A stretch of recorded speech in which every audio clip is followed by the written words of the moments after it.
MCDU rempli, nous sommes maintenant prêts à préparer l'avion au repoussage et à la mise en route. Donc ce que nous allons pouvoir faire, c'est commencer d'ores et déjà par sélectionner le QNH local. Donc on peut le sélectionner, on peut le trouver tout simplement sur l'ATIS du contrôleur IVAO, sur Skyforce 3D ou alors sur le métard réel de l'aéroport.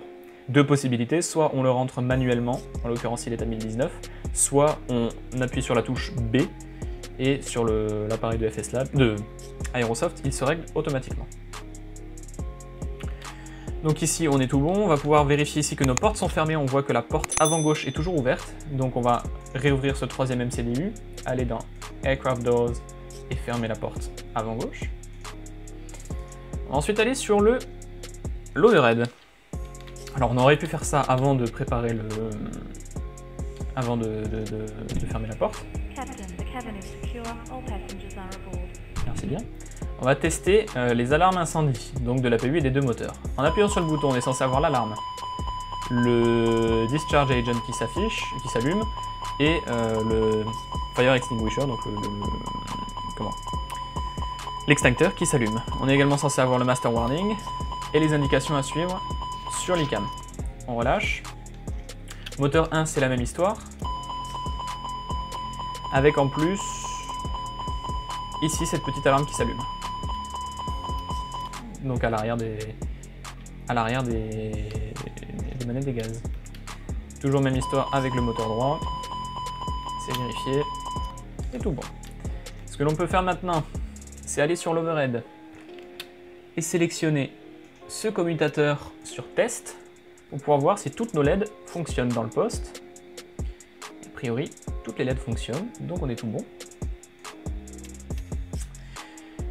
Nous pouvons maintenant descendre vers le GPWS, ici à gauche.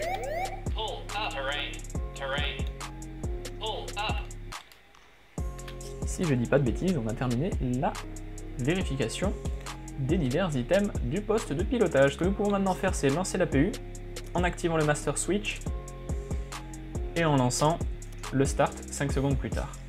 Les passagers sont embarqués, on va pouvoir mettre les seatbelt signs, donc les signaux attachés les ceintures. On voit ici que la page de l'ICAM s'est automatiquement ouverte sur celle de l'APU, donc on peut monitorer le démarrage de l'APU.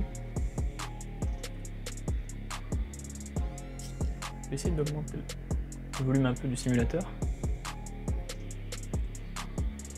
Donc oui, j'ai un bug. Normalement, vous êtes censé avoir le son du démarrage de l'APU. Chez moi, ça ne fonctionne pas. Ça passe directement avec le son de l'APU fonctionnel. C'est dommage, mais ça fait le job. Si on repasse dans le poste, on voit qu'on atteint les 100% lentement mais sûrement. Et on a le Avail qui s'est affiché pour nous dire que l'APU est maintenant disponible et utilisable. On va pouvoir déconnecter l'external power et allumer l'APU bleed pour avoir de l'air conditionné. On va maintenant ouvrir le troisième MCDU, retirer par le ground service l'external power. On va mettre notre frein de parc, retirer les cales et retirer les cônes. Maintenant qu'on a cales et cônes retirés, on va pouvoir mettre notre anti-colle et terminer par demander à GSX de nous repousser. Et on va faire un roulage par Québec, donc on va demander un repoussage par la droite dans un petit instant.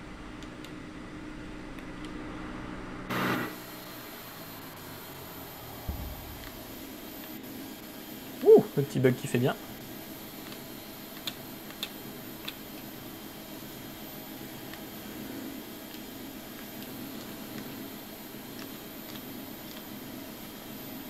Donc Québec, c'est le taxiway qui passe là-bas derrière. Hein.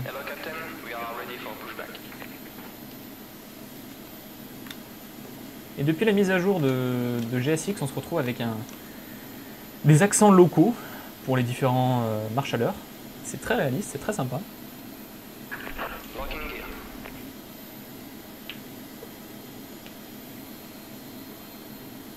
Donc GSX, c'est une autre extension payante hein, comme Skyforce 3D qu'on utilise tout à l'heure. IVAO, en revanche, c'est gratuit.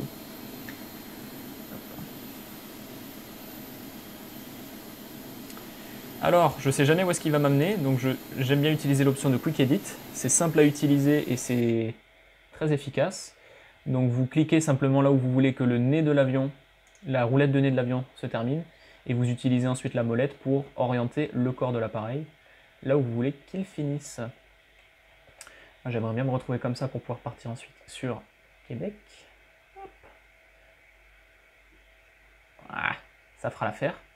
Et comme ici vous êtes en mode transposition, le fait de cliquer sur Y, d'appuyer sur Y, va vous permettre ensuite de lancer le repoussage.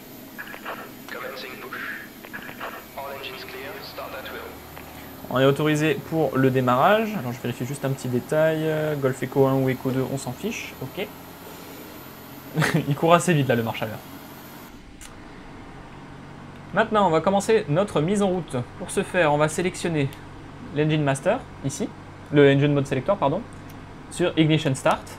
On voit que la page de l'ICAM est passée sur les moteurs, et on va pouvoir lancer le moteur numéro 2. On entend également que l'APU bleed se coupe pour que le moteur 2 ait l'ensemble de l'air sous pression à disposition.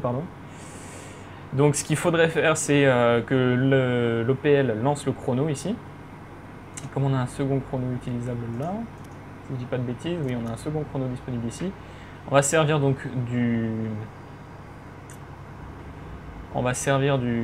chrono des ND pour le temps de fonctionnement moteur, et on va servir du chrono du Glare Shield pour le temps de vol. Moteur 2 a démarré, il se stabilise, on voit qu'il est disponible maintenant, Avail. On va pouvoir lancer le moteur 1.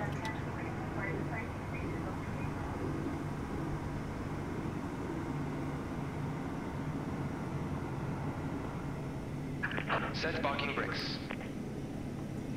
Waiting your confirmation for a good engine start. Donc on attend que les moteurs terminent de démarrer, hein, avant de lui dire que les moteurs sont bien démarrés.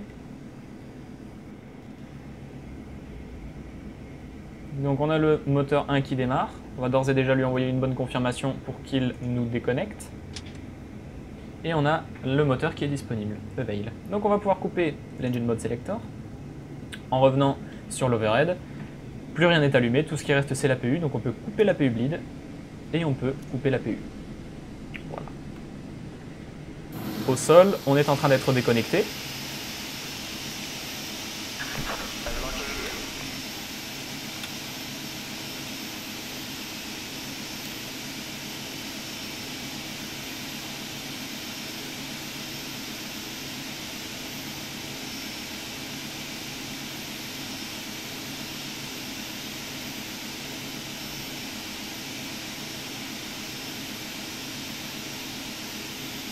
Du coup, je me rends compte que vous allez entendre en double le son de l'appareil, puisque vous l'entendrez à la fois par mon micro et par le son du simu. Donc je vais essayer, j'espère que ça rendra bien. Si ça rend bien, tant mieux. Si ça rend pas bien, je ferai le nécessaire sur d'autres tutoriels pour que ça se passe mieux. Donc les deux moteurs ont démarré. Le pushback tug a été retiré. On va pouvoir mettre nos auto-breaks ici sur max pour le décollage. Et là, ici on va passer en mode flight control. Permettez-moi de sélectionner ce bouton qui va nous permettre de tester les différentes commandes de vol. Et ici derrière, on va armer les aérofreins soit par un clic droit, soit par shift 2 points et sortir un cran de volée. Ce que l'on va faire maintenant, c'est que l'on va tester nos commandes de vol. Pour ce faire, donc on vérifie qu'on soit bien sur cette page-là de l'ICAM. Je bouge mon téléphone pour pouvoir tester. Et on va tester toutes les commandes de vol qu'on a à notre disposition. Quand on utilise le manche vers le haut, on est censé observer donc une montée des gouvernes de profondeur et également une montée de la petite croix disponible sur le PFD. Voilà, donc full up, full down, neutral. Les ailerons full left avec les aérofreins qui se lèvent sur l'aile à l'intérieur du virage, full right, neutral, et rudder, donc la gouverne de direction, full left, full right et neutral. On va également rentrer notre compensateur qui sera à 0.8, notre trim qui est à 0.8 comme sélecté ici. C'est tout bon, on va pouvoir passer sur la page status et vérifier qu'elle soit bien vide, qu'elle affiche bien normal.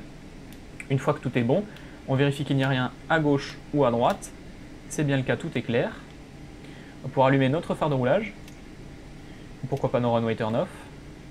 On est relativement loin du terminal, donc il n'y a personne à aveugler.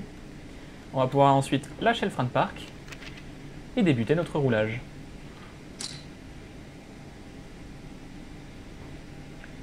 Donc ce que je vous disais avec la manette des gaz, on entrevoit un petit peu la manette des gaz qui fait des mouvements un peu erratiques. C'est parce que je me sers rarement de la manette des gaz que j'utilise actuellement en confinement, là, de période de coronavirus. Donc pour le roulage sur cet avion, il est préférable de rouler bien sûr en dessous de 30 nœuds et de prendre un virage relativement serré en dessous d'une quinzaine de nœuds et un virage à angle droit ou très serré, pas trop au-delà de la dizaine de nœuds. Déjà là j'arrive à 14 nœuds sur ce virage, je trouve que c'est un peu fort. Et ça passe encore. Hop. Voilà. Donc là bien sûr on aurait vérifié qu'il n'y ait personne à droite ou à gauche.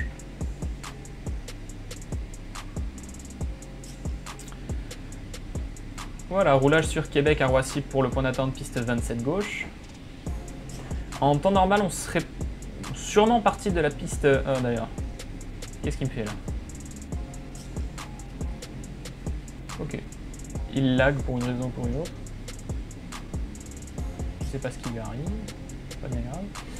On va aller ici en bas, sélectionner Théo Config et vérifier que sur l'ICAM, on est bien Théo Config normal qui s'affiche. Ça signifie que l'appareil est en configuration décollage et prêt au départ. Donc on va pouvoir s'intéresser maintenant au décollage et à la montée initiale de la machine.